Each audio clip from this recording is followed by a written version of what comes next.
This is a very quick video on what logistic growth is and some definitions for it. So logistic growth is a type of a function, a logistic function, that helps us understand population growth over time. The reason why we use logistic models for population growth over time is that exponential models work very well in the short run, but they tend to not make much sense in the long run because population models tend to have some sort of restrictions, like how much land mass there is or how many resources there are to sustain things. And so you can't have deer populations continue to grow exponentially forever, or people populations, or ant populations, or bacteria populations, or what have you. They can't grow exponentially forever because we run out of space or we run out of food for things. And so there's some sort of restriction that ends up happening on it. And the logistic growth model helps us understand that. So I have a logistic model that is being graphed. And so what we're going to do is we're going to take a look at what each of these things kind of does. So whatever my C value is up at the top of my function refers to the carrying capacity. So that's something that we approach but never quite hit. And so even though this says 400 right now, it's actually 39.9999999, something like that. And so what happens is my function gets really close to that, but that's an asymptote for my function. So whatever my C is, that is what is called the carrying capacity. So notice that the function gets really close to that, but never quite hits it in terms of population. And so what's happening is our population gets, that's basically the cap of the population. So this area won't support more than 200 deer or something along those lines.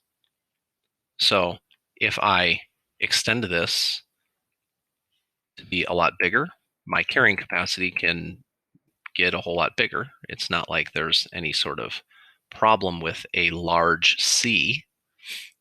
So my carrying capacity can be very big. But that's basically what that C represents. That represents the peak amount of population that we can possibly have. Now, this A value changing will dictate what my population starts at. So notice with A equals 7 here, notice that I have C over 1 plus A. That's my initial time value. That ends up being what my population starts at. So that ends up being 1960 over 8. And so depending on what my values are, this can be how my function starts. Finally, there's also this K value. The K value, the smaller it is, the slower the growth is. So notice that the growth ends up being a little slower. It takes longer to get to the carrying capacity.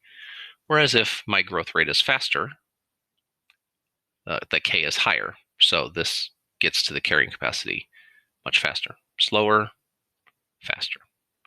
So those three things are the things that we really have to be aware of. C represents the carrying capacity.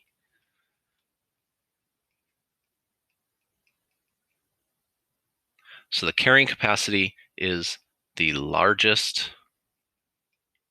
possible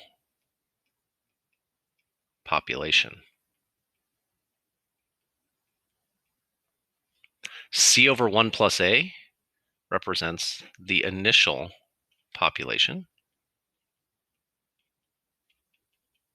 And that makes sense because when t equals 0, what happens to e to the negative kt?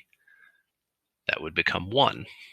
So C over 1 plus A is what would happen if t was equal to 0. And then K represents my growth rate. Larger K means faster initial growth. And then we get closer to the carrying capacity earlier on. So that's what's happening with this logistic growth model.